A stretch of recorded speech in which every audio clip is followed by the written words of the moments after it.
A1 Croatia launched a new product. The more services you activate and connect, the more discounts you have. They also launched a new claim, Povezuješ. And that claim was in the center of our digital idea. We developed a multiplayer game that could be played only on smartphones. The game itself was simple.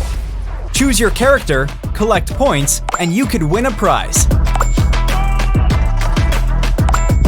The twist?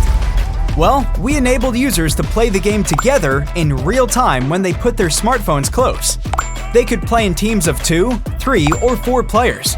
Move your character to another smartphone from your team and collect even more points.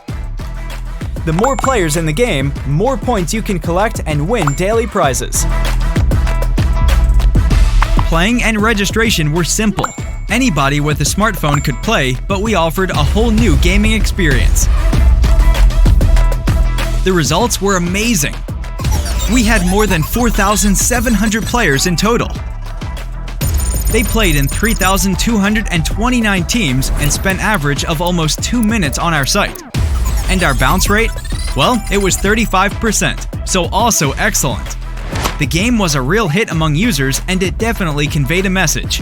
A1 Croatia is connecting people through technology, but this time, we really wanted people to connect on another level.